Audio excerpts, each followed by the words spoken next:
Okay guys, so let's talk about Survivor Series 2024.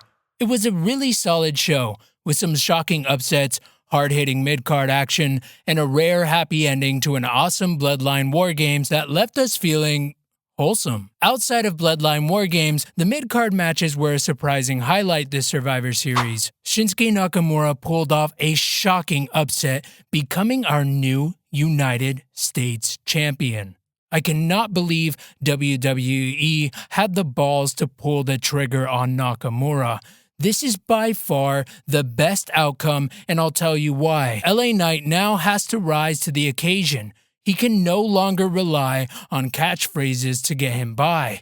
Nakamura will push Knight into a new stratosphere if done correctly, and because of the language barrier and Nakamura's legitimacy as a living legend in the industry, there is arguably no man better for the job of stretching LA Knight out of his comfort zone and into uncharted territory. Braun Breaker versus Sheamus versus Ludwig Kaiser in a triple threat was everything we expected it to be. A certified banger. WWE pulled on our heartstrings as they teased the Sheamus win multiple times in a brilliant fashion. The pacing was impeccable, and hopefully people are beginning to understand that Ludwig Kaiser is one to watch. This is the Intercontinental title at its best, elevating the mid-card and emphasizing the importance of workhorse superstars by showcasing the amazing talents that often go overlooked within the roster. Gunther versus Damian Priest gives us yet another Gunther classic as the two men slug it out in a match that feels like a steam engine train building to top speed until Damian Priest sold a possible injury so convincingly that no one saw what was to come. Finn Balor continuing his backstabbing ways. After costing Damian the win a second time, it looks like we'll be getting yet another Priest versus Balor program. I'm not sure how I feel about that. It kind of feels like old news, but nonetheless, the match was a highlight, and Gunther proves once again why he is world champion material, retaining his title and actually attacking Balor after the interruption. The story here is most likely going to be that Gunther was denied his redemption after the loss to Cody and his very recent loss of confidence. Balor inadvertently prolonged Gunther's self-doubt, so even though Gunther came out victorious this time, he doesn't feel like a winner in his mind, and it's going to continue to affect him.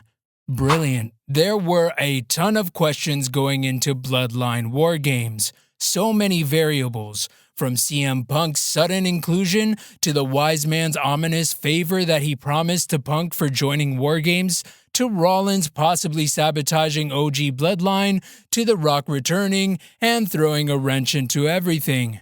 Damn, that was a lot. Now let's talk about what actually happened. Almost none of that, if you can believe it. Right off the bat, what surprised me was that Jey Uso was given the final entrance, not Roman. Something that would have seemed unimaginable just earlier this year. It's a testament to Jey's incredible progress in such a short amount of time. Yet another threat to Roman's ego. Keep that in mind as we push forward through this review. So I'm seeing an attention to detail in this PLE that's refreshing and promising heading into 2025. Jimmy joins and gives us a nostalgia hit as the Usos' in-ring reunion gets the crowd feeling really Usy. Jacob Fatu brings a feeling of dread with him to the ring, and it's exciting to know his WWE legacy is just beginning. He most definitely shines in this extreme War Games atmosphere, and it's amazing to see his talents on display here. I swear to God, I'm not lying when I say I had a dream that Roman blocked CM Punk from exiting the shark cage and entering the War Games match, looking at Sammy to go instead. Maybe I'm watching too much wrestling. If there is such a thing. This was a show of disrespect from Roman to Punk, and man, the tension in that shark cage when it was just Roman and CM Punk, you could cut that tension with a knife. Speaking of, CM Punk got his revenge shortly after, shoving Roman out of the way and marching to the ring. The battle of egos here is crazy, and anyone who has a problem with CM Punk entering this storyline should watch AEW or something. Okay, let me chill. The focal point of this War Games match quickly came into focus after that. This match was mostly about one thing.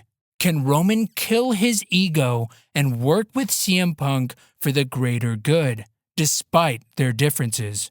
And in the end, well, he kinda did overcome his pride to ultimately win War Games alongside Punk and the OG Bloodline. For now. The two men shook hands, but something tells me this isn't the fabled fairy tale ending, just a momentary calm before the storm.